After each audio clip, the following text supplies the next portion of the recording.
Fish 23. VAIŠYA, the land and business owners.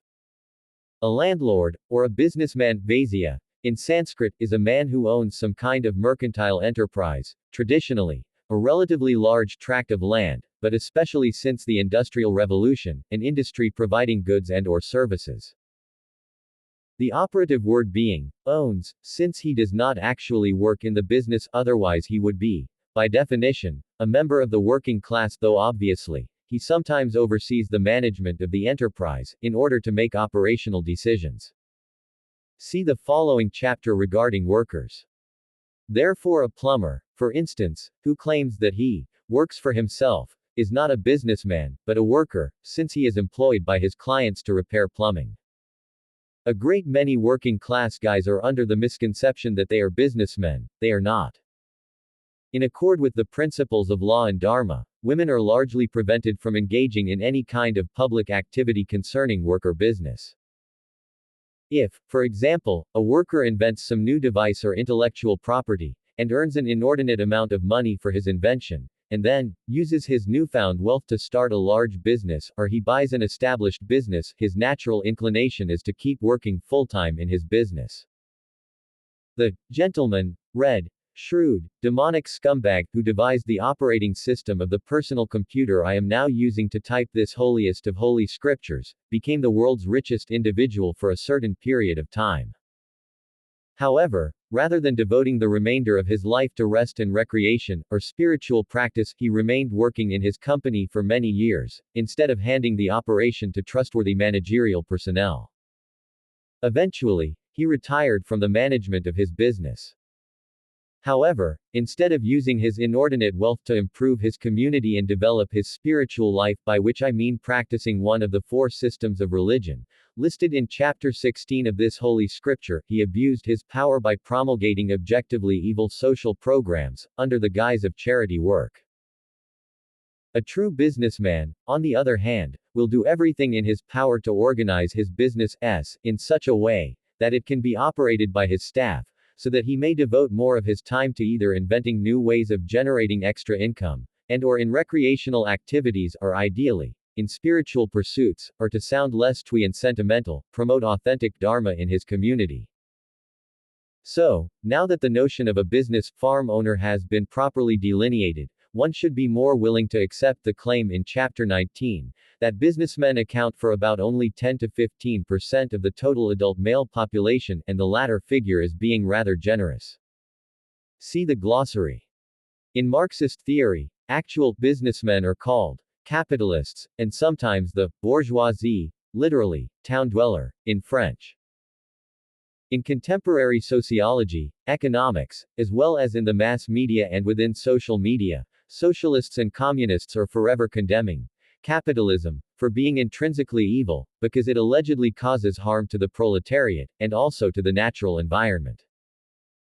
However, if any business enterprise unjustly harms any individual human, society as a whole, other living organisms, or the inanimate environment, it is a criminal act, and not a necessary consequence of businesses, per se. A free market economy in no way presupposes greed and destruction.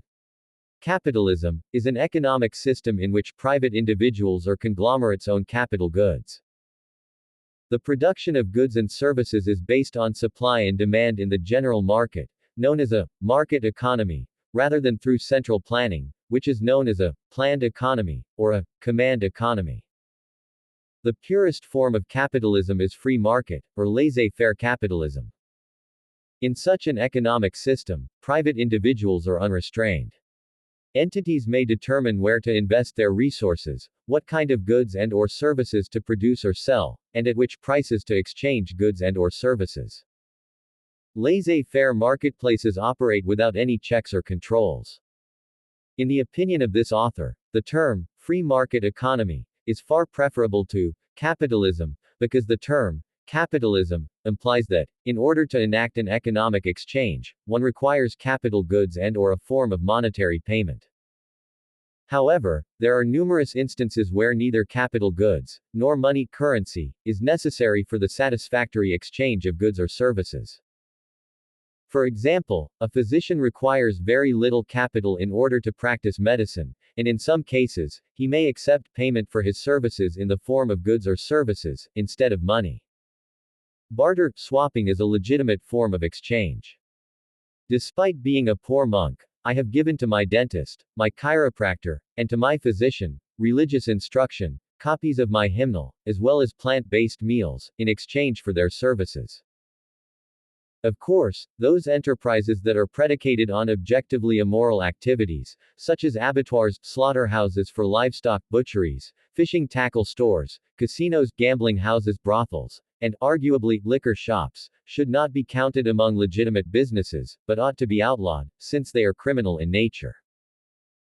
In recent times, a large portion of society, mostly leftists, residing in the West, have referred to prostitution as part of the sex industry, and to harlots as sex workers, when in fact, engaging in sexual intercourse is lawful solely within marriage, as defined in Chapter 27.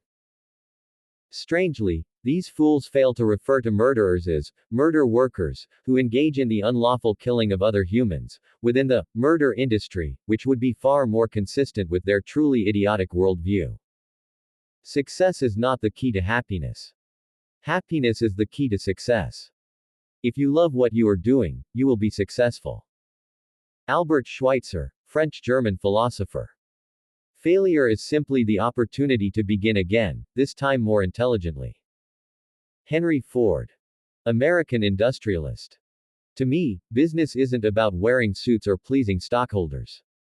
It's about being true to yourself, your ideas, and focusing on the essentials. Richard Branson, English business magnate. Success usually comes to those who are too busy to be looking for it.